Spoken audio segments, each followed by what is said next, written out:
Alors, on va passer au point numéro 4, le vote des taux de fiscalité pour 2022.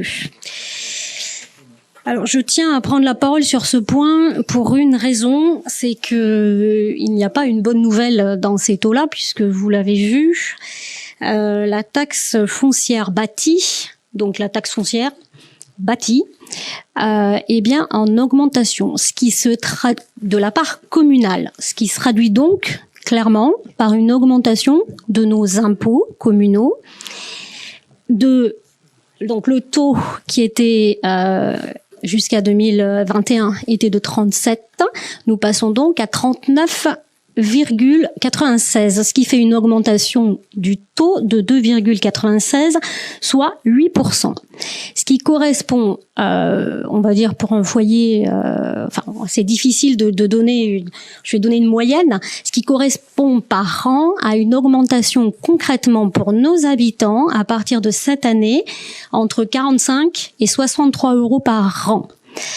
Donc, évidemment, j'aurais préféré qu'on continue dans la lancée de ce qu'on a fait et ce que faisaient évidemment les équipes avant, depuis plus de 10 ans maintenant, ne pas augmenter ce taux-là. Mais évidemment, je pense que ce n'est pas par hasard que la moitié des communes aujourd'hui de la métropole, et pas que bien sûr, augmentent leurs impôts. C'est qu'à un moment donné, la force des choses fait que, à force de ne plus recevoir de subventions ou moins et de dotations, et à force d'avoir évidemment des investissements, parce qu'on est une commune accueillante et qu'on a besoin d'investir pour pouvoir accueillir les enfants, pour des nouvelles écoles, les centres de loisirs, un collège, enfin bon, etc.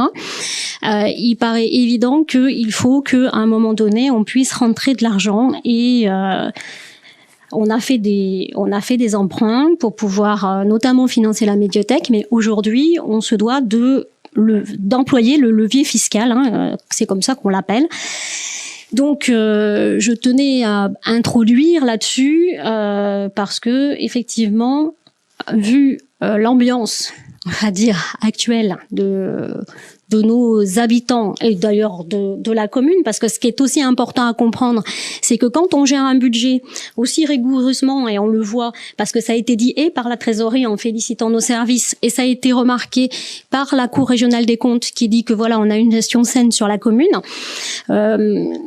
il est effectivement jamais agréable d'augmenter les impôts. Mais pour autant, toutes ces augmentations que connaissent nos administrés, nos concitoyens, l'essence, les fluides, le gaz, l'électricité, enfin tout ce qu'on connaît aujourd'hui, c'est aussi le cas sur la commune. C'est-à-dire qu'on a beau regarder nos contrats, on a beau faire des appels d'offres, on a beau essayer de regarder tout ça, on le prend de plein fouet. Tout comme la taxe d'habitation, vous voyez, qui n'est plus aujourd'hui à notre main, donc qui ne permet plus non plus de pouvoir jouer sur ce taux-là.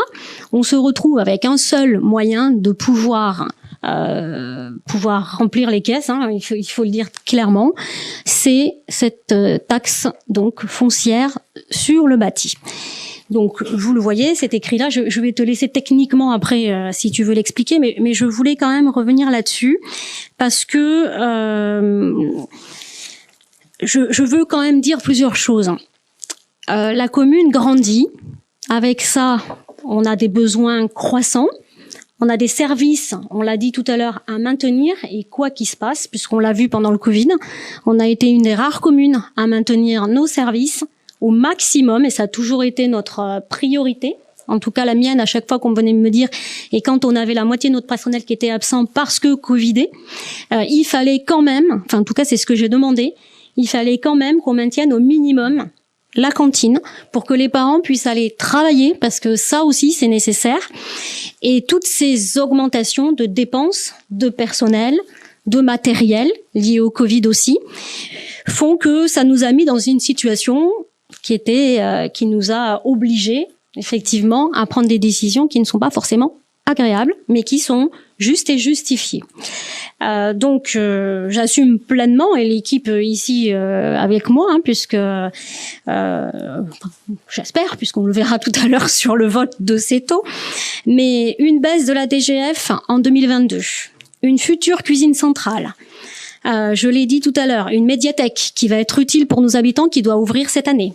Une augmentation du coût de la vie, aussi bien pour nos habitants que pour nous, je l'ai dit. Une augmentation des dépenses de fonctionnement parce que la population a des besoins grandissants, parce qu'on est plus nombreux et parce qu'on fait des choix à dire que, par exemple, je l'ai expliqué, les cantines doivent rester ouvertes quoi qu'il se passe. Parce que des fois, pour un enfant, c'est le seul repas correct qu'il pourra avoir dans la journée. Une augmentation des dépenses de personnel parce que on a des mesures qu'on choisit. On choisit de mettre une ATSEM dans chaque classe d'école maternelle. C'est pas obligatoire, c'est un choix. Parce que on en discute avec les parents d'élèves et parce que ils le demandent, parce que c'est nécessaire aussi, parce qu'on en parle avec les instituteurs, institutrices. Donc on a ces choix-là. La médiathèque, il a fallu recruter du personnel.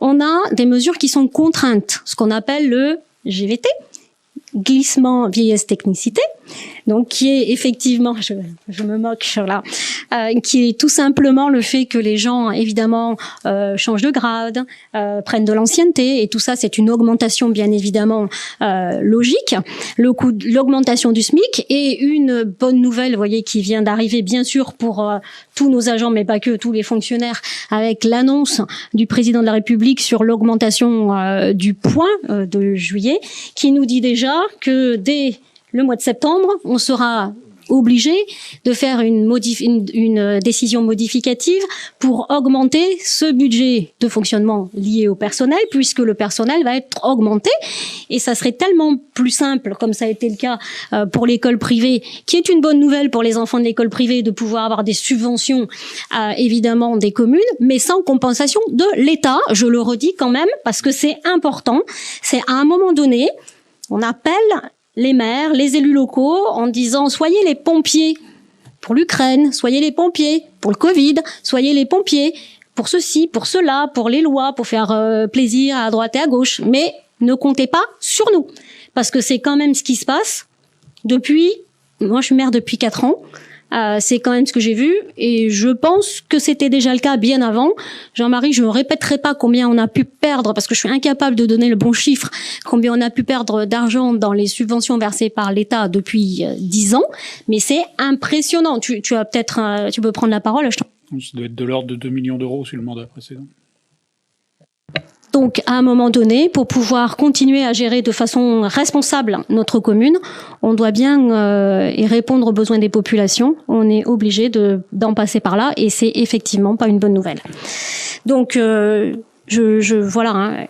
Plus tous les investissements, parce que c'est très important aussi. Les impôts, ça sert à financer nos investissements. Vous le savez, l'agrandissement de notre centre de loisirs. Une étude pour un nouveau boulodrome, une étude pour le skatepark, le nouveau skatepark, une école qui va se profiler d'ici, donc qui va arriver et qui va commencer à pouvoir être dans le projet d'ici la fin du mandat, un futur collège qui devrait lui aussi, on est en train de regarder pour acheter le foncier, pour pouvoir enfin que ce collège soit annoncé, puisque vous avez vu, le département a annoncé aujourd'hui 8 collèges, il en a cité 4 précisément, les 4 autres, dont celui des Sorinières, est en attente, puisqu'on attend d'avoir le foncier pour qu'il puisse le nommer, dire aux Sorinières, il y aura donc un collège. Mais il fait bien partie de ces 4 qui n'ont pas été cités par le département ces jours-ci. Donc tout ça, évidemment, c'est pour qu'on continue à avoir une commune qui soit bien sûr attractive et agréable à vivre. Voilà, je crois que j'ai fait le tour, parce que je ne vais pas m'étendre plus que ça. Donc, merci beaucoup. Donc, le point 4, c'est le vote. Merci. C'est le vote des taux de fiscalité pour 2022. Donc, il est proposé de fixer les taux de fiscalité locale comme suit. Donc, la taxe d'habitation des résidences secondaires et autres locaux non affectés par l'habitation principale en 2022, 13,83%. C'est un taux identique à 2019. 17,83. J'ai dit quoi? 13. 13,83. Non, ça va pas ce soir. 17,83, c'est un taux identique à 2019 conformément à la loi de finances 2020 sur la réforme de la fiscalité locale. Donc la taxe, celui-là ne bouge pas. La taxe foncière non bâtie, 65,02%, c'est identique à 2021. Et donc la taxe foncière bâtie, c'est 39,96%, c'est une évolution de 8% du taux par rapport à 2021. Je pense qu'il faut quand même, faut que ça soit très clair. C'est pas 8% d'augmentation de la taxe foncière bâtie, c'est 8% d'augmentation des 37% de 2021. Donc ça représente 2,96%. Donc ça c'est important. Donc c'est un dossier qui a été présenté à la commission de finances le 10 mars 2022. Donc voilà ce qu'on vous propose de fixer comme taux de fiscalité locale pour 2022. Est-ce que vous avez des questions ou des interventions, s'il vous plaît? Oui. Oui, j'aurais voulu intervenir. Tout d'abord, je voudrais remercier Christelle de la démarche de transparence de ce soir et la démarche qu'on a eue depuis le dernier conseil municipal. Je trouve que c'est tout un ton d'honneur. Ce sujet de l'augmentation des impôts n'a pas été clairement débattu lors du dernier débat d'orientation budgétaire. Le débat là-dessus a été escamoté. Donc l'absence de clarté lors du dernier débat d'orientation budgétaire à ce sujet n'a pas permis d'aller au fond des choses. Donc il y a eu quelques déperches qui ont été tendues. Lorsque au dernier débat d'orientation budgétaire, j'ai posé la question sur la baisse d'autofinancement qui était régulière depuis 3 ans. J'ai posé la question sur qu'est-ce qu'on faisait pour enrayer cette baisse. On n'a pas eu de réponse. Lorsque il y a eu la présentation des investissements sur les années qui viennent, on a posé la question sur comment ils étaient financés. Là-dessus, on n'a pas eu de réponse. Muriel aussi a rebondi sur cet aspect-là, s'inquiétant de la baisse de notre capacité de financement. Là aussi, on n'a pas eu de réponse. Donc, pour moi, cette absence de transparence est un manque de respect vis-à-vis de nous, mais surtout vis-à-vis des Saint-Réniérois qui, pour eux, c'est important de savoir combien ils vont payer d'impôts. Tu l'as dit, Christelle, c'est important pour eux. Et il aurait fallu avoir cette clarté beaucoup plus tôt. Et on a aujourd'hui une certaine défiance des habitants, des citoyens vis-à-vis de la politique. On a nous les élus, un devoir de clarté pour aller à l'encontre de cette défiance et redonner de la confiance de nos concitoyens et nos habitants vis-à-vis de la politique. Pour ce qui est de l'augmentation des 8%, donc on découvre ce soir les arguments, on peut les comprendre. Hein. On est comme vous, on alerte depuis plusieurs années sur le fait que l'État diminue ses financements, diminue ses dotations, les coûts ils augmentent. Hein. On le voit tous, hein. On a notre propre budget, les budgets de la commune, on sait que l'énergie va augmenter. Donc là, on le comprend bien, mais pourquoi 8 ? Pourquoi pas 2 ? Pourquoi pas 12 ? Et ce débat, on ne l'a pas eu.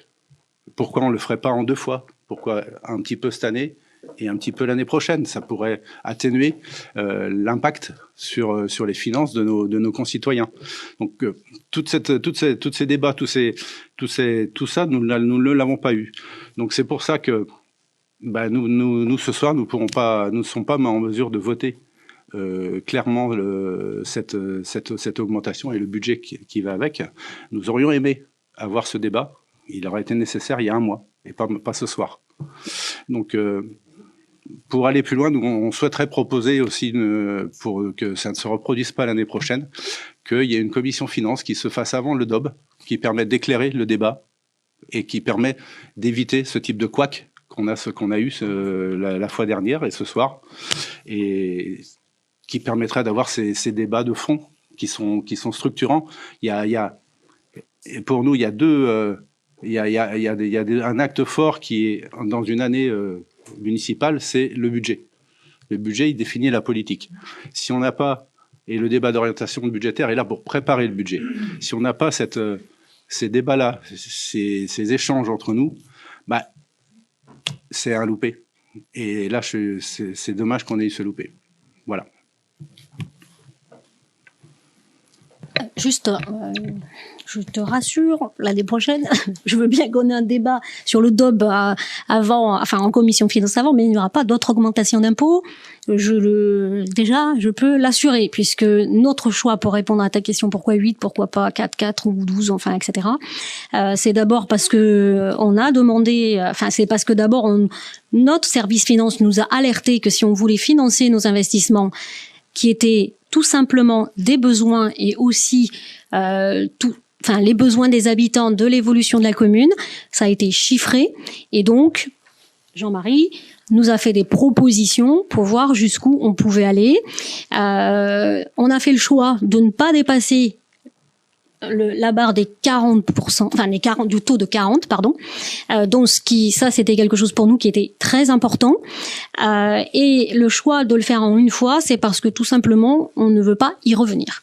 C'est-à-dire que on s'est dit, c'est bien sûr jusqu'en 2026, on n'y reviendra pas. Et comme je l'ai dit aussi, ça n'avait pas été touché depuis 11 ans. Et si on avait fait le choix si on avait pu faire le choix de ne pas y venir, on n'y serait pas venu non plus.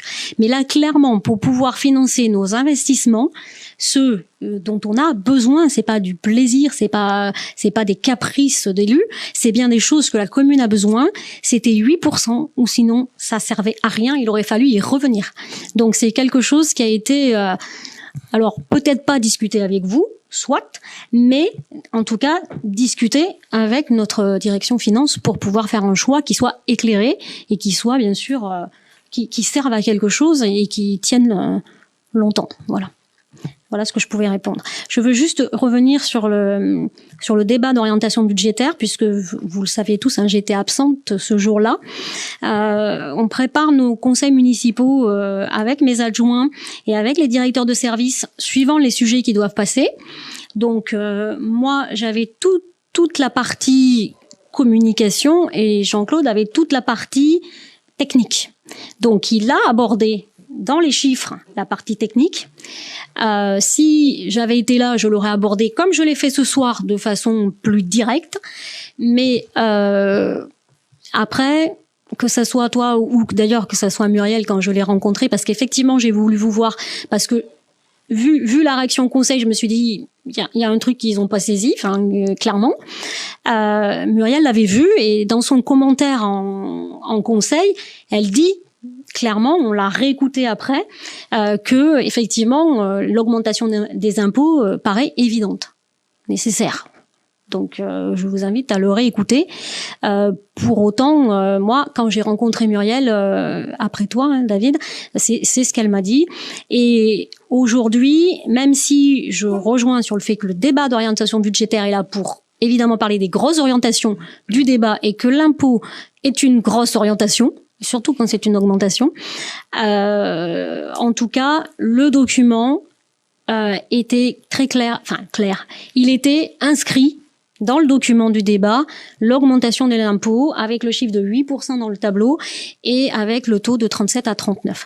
Donc bon, voilà ce que je peux dire. C'est pas pour justifier ou quoi que ce soit, c'est pour éclairer juste. Je laisse après mes collègues parler.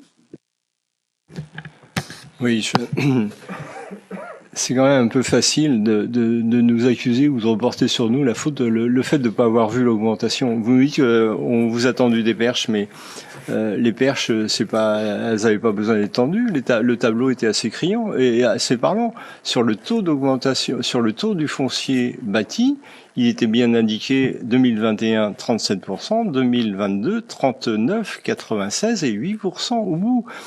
C'est quand même pas un mois à vous apprendre à lire un budget. C'est écrit dessus. Alors après, quand vous me dites effectivement, vous nous avez tordu des perches, mais on n'a jamais refusé le débat. En plus, on vous met les chiffres devant.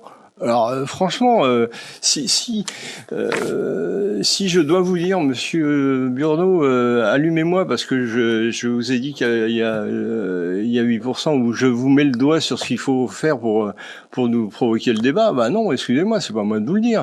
Si vous avez pas vu le truc, je veux bien le comprendre, mais ne nous dites pas qu'on a fait une faute en ne n'ouvrant pas le débat. On a mis tous les chiffres sur la table, ils étaient projetés. Je vous ai dit clairement, et je l'ai dit, en plus, vous pouvez réécouter le débat, je vous dis que notre taux de foncier bâti va passer à 39,96% par rapport aux 37% de 2021. Vous pouvez pas dire le contraire, ça a été dit. Alors, nous accuser aujourd'hui d'une erreur que vous avez, que moi je peux considérer comme une erreur à mon tour, une erreur que vous avez faite de pas le voir, c'est ok, on fait tous des erreurs, mais assumez-le. Nous on a assumé le chiffre, on l'a dit, mais vous avez pas rebondi dessus. C'est quand même pas à moi à vous apprendre à lire un budget. Je suis désolé. Pourquoi, lorsque je vous ai posé la question, vous n'avez pas répondu? Oui, on augmente de 8% pour pouvoir faire cet investissement. Vous l'avez pas répondu. On va pas refaire le débat, mais je me souviens pas, enfin je réécouterai, mais je me souviens pas que vous m'avez demandé pourquoi on a augmenté de 8%.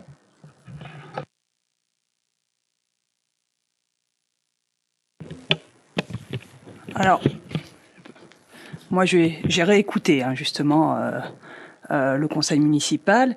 Il a vraiment été dit que la fiscalité directe évoluait, que le foncier bâti pour la base de la commune augmentait de 3,4%, que la base du département augmentait également, et que de ce fait, notre taux pour la commune de la taxe foncière en 2022 passait de 39,96% par rapport aux 37% de 2021. Et je l'ai réécouté ce matin, c'est en tout début de conseil municipal. Nous ne sommes pas les seuls à avoir pas compris. Même la presse, qui en relatant le conseil municipal, ça a été dit nulle part. Alors, ça n'a peut-être pas été compris, mais ça a été dit.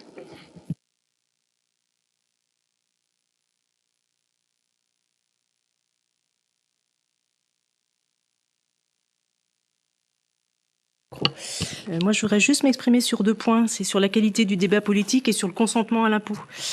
Sur les débats, on est donc à la 3e instance municipale où l'augmentation de la taxe foncière est à l'ordre du jour. C'est un choix politique fort dans un mandat qui a nécessité évidemment un gros travail en amont et de nombreuses réflexions au sein de la majorité, bien consciente de l'impact pour une partie des habitants de la commune. Le DOB et les commissions sont des espaces d'échange, de dialogue, où les minorités sont associées. C'est donc un espace de travail démocratique. Pourtant, seul Muriel s'est exprimé lors de la dernière commission et s'est positionné. Dommage que le groupe Ensemble ça change tout, vous avez fait le choix de ne pas vous exprimer, de ne pas vous positionner lors de la dernière commission financière de la semaine dernière. Donc ouais, je trouve ça regrettable de ne pas saisir de ces instances pour nourrir le débat politique pour lequel nous avons été missionnés. Sur le consentement à l'impôt, ça élargit un petit peu le débat, ça change un peu des chiffres. Spontanément et naturellement, on n'a pas forcément tendance à se réjouir quand nous recevons nos feuilles d'impôt, d'imposition. Mais comment serait construite notre société sans impôt? Serait-elle plus enviable et plus juste? Je ne dis pas que la fiscalité de notre pays est juste à ce jour. Je dis juste que l'enjeu est de construire une fiscalité qui soit équitable, équilibrée pour ne pas asphyxier les foyers. On en a parlé, le pouvoir d'achat, il va être durement impacté ces dernières semaines. Et en même temps, on doit trouver un équilibre pour que cette fiscalité doit permettre le maintien des services publics qui contribuent bien à l'intérêt général. Je pense que c'est juste important qu'on s'interroge collectivement et individuellement sur notre consentement à l'impôt qui est fortement lié à notre citoyenneté.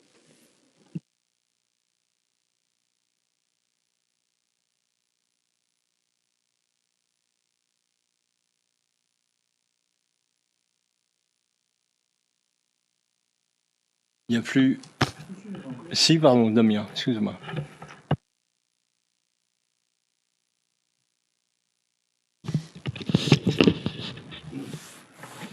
Lors du dernier conseil municipal, au moment du DOB, effectivement, Madame le maire n'était pas là, donc elle n'a pas fait le travail de communication qu'elle aurait pu faire.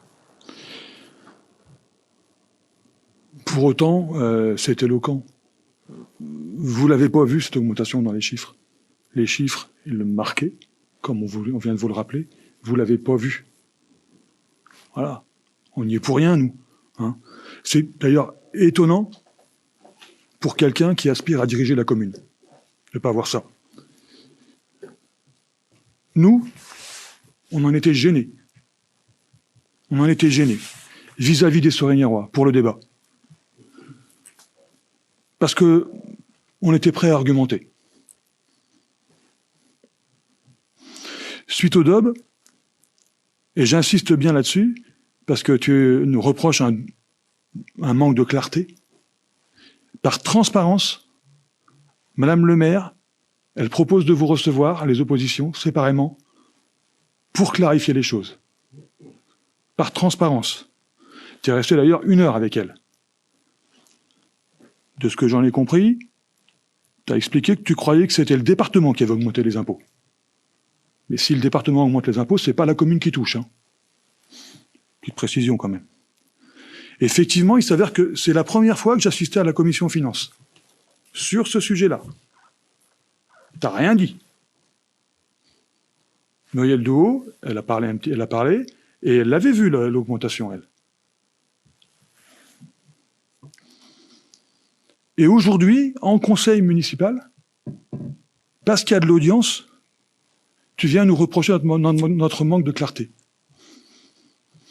Alors, moi je comprends, hein, c'est pas toujours simple de lire un budget. Moi j'ai pas de souci avec ça. Hein. On peut comprendre que tu l'as pas compris.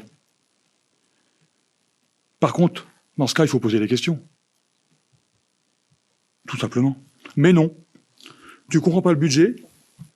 On revient vers toi pour t'expliquer. Madame le maire a passé 1 heure avec toi. Et ensuite, tu viens, on peut dire que tu nous attaques, tu nous reproches notre manque de clarté. Je suis limite en colère, en fait.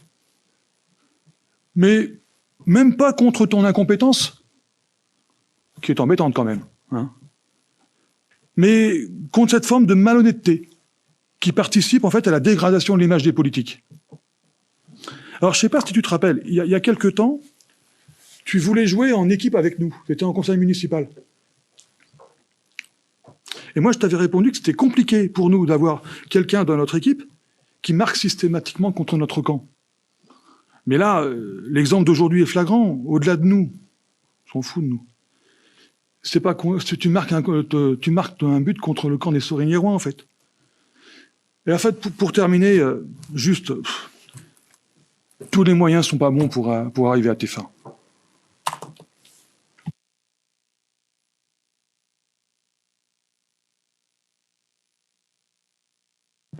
Je voudrais regretter ces attaques personnelles. Je n'ai cité personne. Et là, c'est une attaque personnelle. Et ça, ça relève pas le niveau du débat. Je regrette.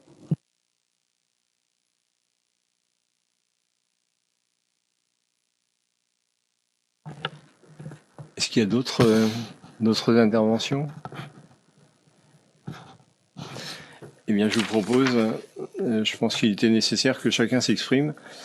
Je n'en reviendrai pas, on ne va pas relancer le débat, mais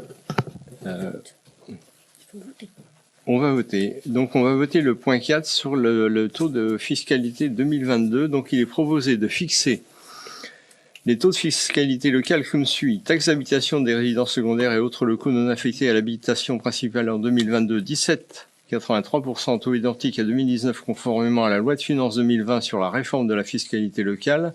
Taxe foncière bâtie, 39,96%, évolution de 8% du taux par rapport à 2021. Et la taxe foncière non bâtie, 65,02%, identique à 2021. Ce dossier a été présenté à la commission finances le 10 mars 2022 et on vote la totalité. C'est-à-dire qu'on vote pas point par point, c'est l'ensemble des taux que l'on vote. Donc, qui vote contre ces taux pour 2022? Qui s'abstient?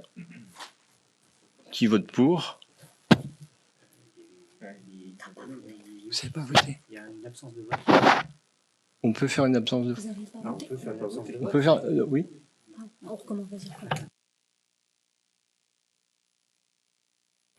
Qui vote contre ces nouveaux taux? Ok. Qui s'abstient? 2. Qui vote pour? Je vous remercie.